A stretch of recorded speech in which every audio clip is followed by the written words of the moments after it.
بھی چھپا کر کے کوئی عبادت کرتا ہے، مخفی عبادت کرتا ہے اور اللہ تعالیٰ سے اس کی قبولیت کی امید رکھتا ہے تو خداوند کریم اس سے بہت راضی ہوتے ہیں۔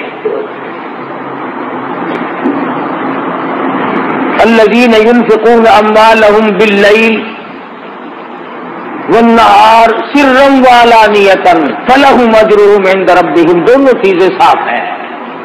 میری راہ میں جو خرچ کرنے والے لوگ ہیں وہ دن میں کریں یا رات میں کریں، وہ اعلانیہ کریں یا چھپا کر کے کریں، بہرحال اللہ پاک کے نبی نے ارشاد فرمایا صلی اللہ علیہ وسلم نے کہ اللہ کو وہ بندہ زیادہ محبوب ہے، وہ بندہ زیادہ پسند ہے جو چھپا کر کے صدقہ کرے، کسی کو پتہ نہ چلے۔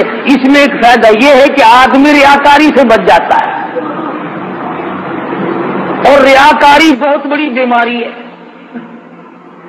اندازہ لگایا ہوگا آدمی جب اللہ کے نام پہ کچھ دیتا ہے تو یہ امید کرتا ہے کہ جس کو میں نے دیا وہ آگے سے یوں کہے جزاک اللہ، واہ جی واہ، واہ جی واہ، بہت بڑے سخی آدمی ہے۔ نفس اس بات کا انتظار کرتا ہے، اللہ تیرے بال بچوں میں برکت دے، اللہ تیری جان میں برکت عطا فرمائے، کارخانے میں برکت دے، دکان میں برکت دے۔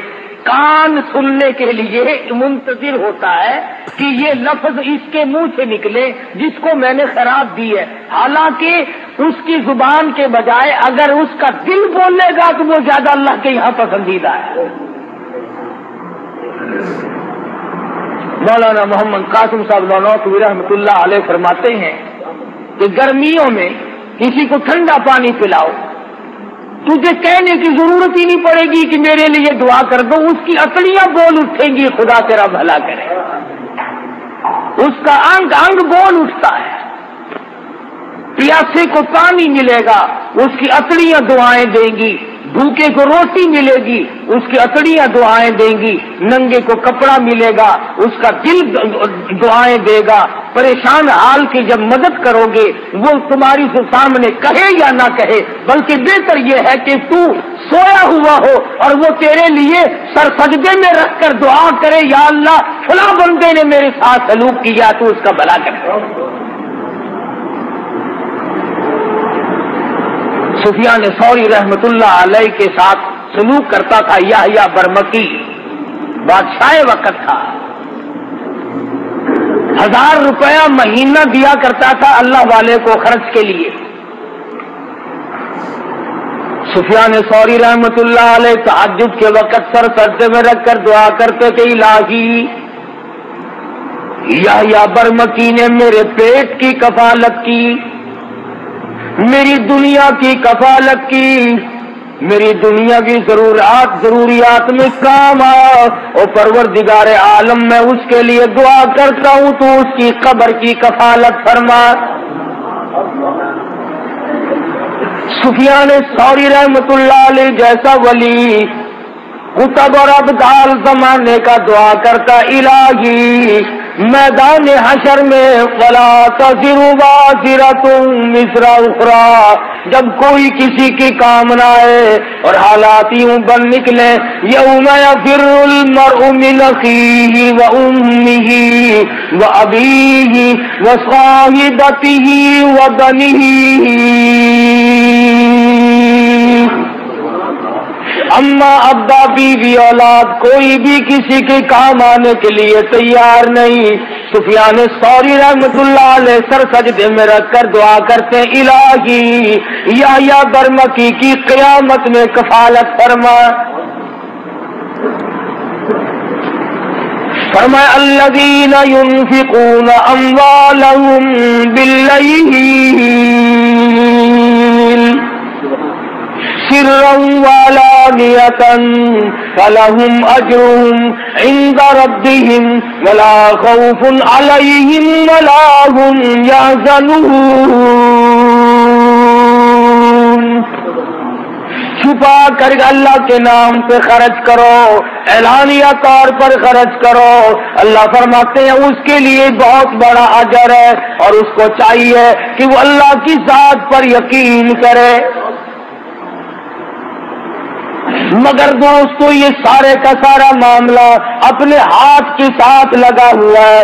علماء کرام نے لکھا ہے کہ مدینے کا انصاری کھجوروں کی تجارت کرتا ہے، کھجور ہاتھ میں لیے ہوئے چل رہا ہے، آدھی کھجور کھا چکا ہے، آدھی باقی ہے۔ سائل نے سوال کر دیا، آدھی کھجور اس فقیر کو دے دی۔ چند دنوں کی بعد موت قریب آئی، وصیت کی وارثوں کو میرا سارا گدام اللہ کے نام پہ صدقہ کر دینا، میرے نام پہ اصالِ ثواب کر دینا۔ مرنے کے بعد لوگوں نے یوں ہی کر دیا۔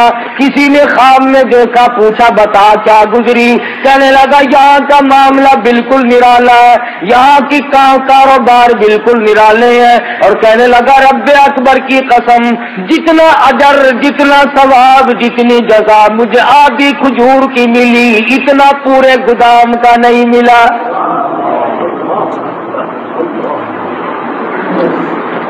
وہ میرے ہاتھ کی تھی، وہ میں نے اپنے ہاتھ سے دی تھی، اس میں کوئی ریا نہیں، اس میں کوئی دکھلاوا نہیں، اس میں کوئی نام بری نہیں تھی۔ بعد میں آنے والے لوگوں نے منہ ملازے چکائے، تعلق داری کو چکایا، تم ہمارے یہاں کھایا کرتے ہو، ہم تمہارے یہاں کھاتے ہیں، ادلا بدلا کیا۔ کہتا خام میں رب اکبر کی قسم مجھے پورے گدام میں سے کچھ نہ ملا۔ فرمایا الیس للانسان الا ما سعى، نہیں ملتا آدمی کو مگر اس کے ہاتھوں کی کرتوت۔ تو امام الانبیاء صلی اللہ علیہ وسلم کے ایک ایک فرمان کو کہاں تک آدمی بیان کرے گا، پوری دنیا اس میں سما سکتی ہے۔ کالی کملی والے محمد کریم صلی اللہ علیہ وسلم نے فرمایا ایک وہ آدمی بھی عرش کے چھاؤں میں آئے گا، سائے میں جگہ ملے گی، جس نے اللہ کے نام پہ صدقہ کیا اور چھپا کے کیا، لینے والے کو بھی شرمندگی نہ ہو اور اسے بھی ریاکاری کا موقع نہ ملے اور دکھلاوے کا موقع نہ ملے۔ قرآن کریم نے مسلمانوں اپنے لیے دیے کو ضائع نہ کیا کرو۔ یا ایھا الذین آمنوا، او ایماندارو، لا تبطلوا صدقاتکم بالمن والأذى، برباد نہ کرو، خراب نہ کرو، تباہ نہ کر ڈالو، ختم نہ کر ڈالو اپنے لیے دیے کو۔ الہ العالمین ختم کیسے ہو جاتا ہے، برباد کیسے ہو جاتا ہے، ضائع کیوں کر ہو جاتا ہے؟ فرمایا بالمن والأذى، احسان جتلانا، ہم نے تیری ساتھ یوں کیا تھا۔ اس کے منہ پہ احسان جتلانے سے، اسے ذلیل کرنے سے آج تو بڑا آدمی بنتا ہے۔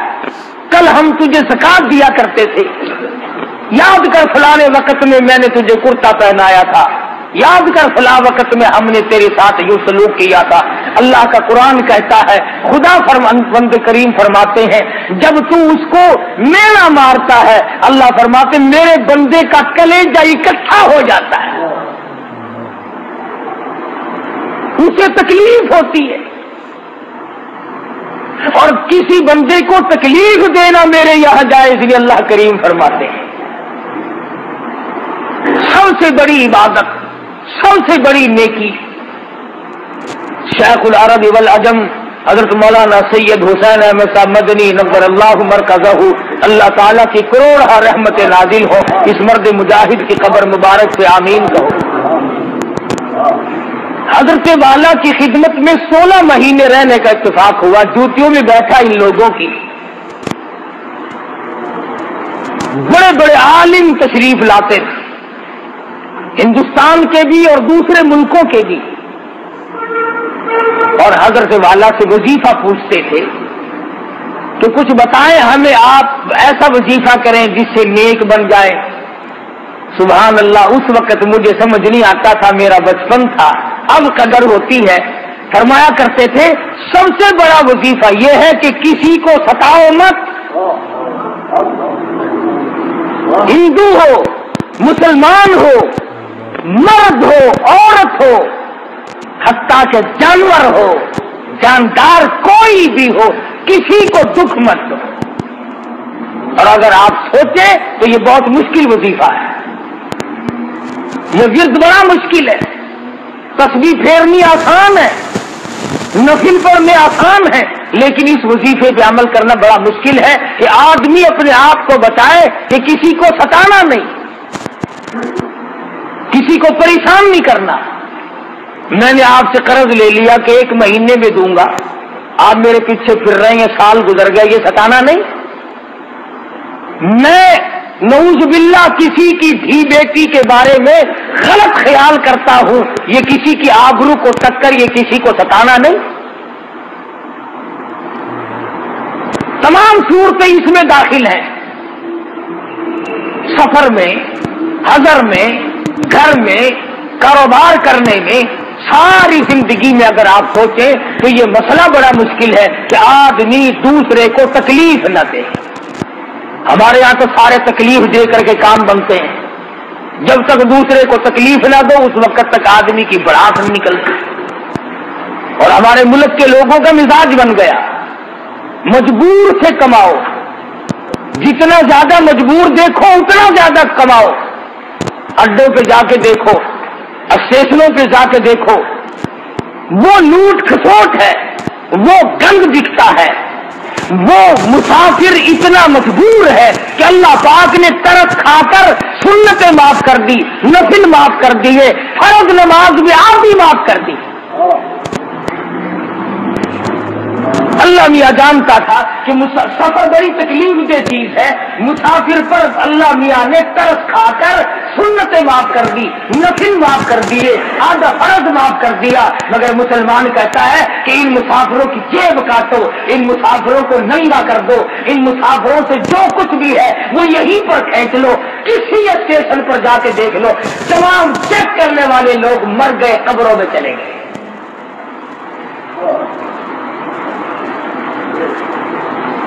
زہر بھی ملا کر کے بیچ ڈالو، کوئی بات نہیں، 4 دن کی پکی ہوئی روٹی بیچتے رہو، کوئی بات نہیں۔ سارے افسر مر گئے، سارے ڈاکٹر مر گئے، تمام انتظامیہ والے لوگ مر گئے، اور اگر ذرا کا پتہ چل جائے کہ فلاں جگہ سے 2 دکاندار لڑ رہے ہیں، وہاں فوراً پہنچیں گے کہ اس سے بھی مال ملے گا، اس سے بھی مال ملے گا۔ مال بٹورو جتنا بٹورا چاہتے ہو۔ میں پھر کہتا ہوں کہ ہم جتنا مال بٹور رہے ہیں بہت ممکن ہے کہ نہ ہمارے کام آئے نہ ہماری اولاد کے کام آئے۔ حالات ایسے نظر ڈالو دنیا میں کیا ہو رہا ہے اس وقت۔ کسی زمانے میں لوگ مسافروں کی بڑی خدمت کیا کرتے تھے، بلکہ مشرکین مکہ کرتے تھے۔ ابو جہل اتنا بڑا کافر ہونے کے باوجود ستو پانی میں گھول کر چوک میں کھڑا ہو کر کے پلایا کرتا تھا لوگوں کو۔ امیہ بن خلف لوگوں کو پانی پلایا کرتا تھا۔ آج مسلمان سے پانی کو مانگ کر کے دیکھیں آپ، کون کسی کو پانی پلاتا ہے؟ اور اب تمام جنتی بنے پھرتے ہو۔ امام الانبیاء صلی اللہ تعالی علیہ وسلم نے ارشاد فرما دیا کہ 7 آدمیوں کو عرش عظیم کی چھاؤں میں جگہ ملے گی، ان میں سے ایک وہ بھی ہے جو مکی طور پر صدقہ کرے، اللہ کی ذات جانے اور وہ جانے، کسی کو کوئی پتہ نہ چل سکے، بس اللہ تبارک و تعالیٰ کے نام پر جو دے دیا اس کو دے کر کے بھول جائے۔ توحید-sunnah.com مالک بن دینار رحمت اللہ علیہ تشریف لے جا رہے ہیں، گزر رہے ہیں ایک علاقے سے، گزرتے گزرتے ایک جگہ پر لوگوں کا مجمع لگا ہوا دیکھا، فرمایا کیا بات ہے؟ پتا چلا شہزادہ مکان بنانے کے لیے، محل بنانے کے لیے سنگ بنیاد رکھ رہا ہے، بہت بڑا محل تعمیر کرنا چاہتا ہے۔ مالک بن دینار رحمت اللہ علیہ نے شہزادے کو بلوا لیا، فرمایا شہزادے کیسا محل بنانا ہے؟ اس نے بتایا جی اس قسم کا نقشہ بنایا گیا ہے۔ فرمانے لگی کتنا خرچ ہوگا؟ شہزادہ کہنے لگا اس زمانے میں کہ 2 لاکھ ریال خرچ ہوں گے۔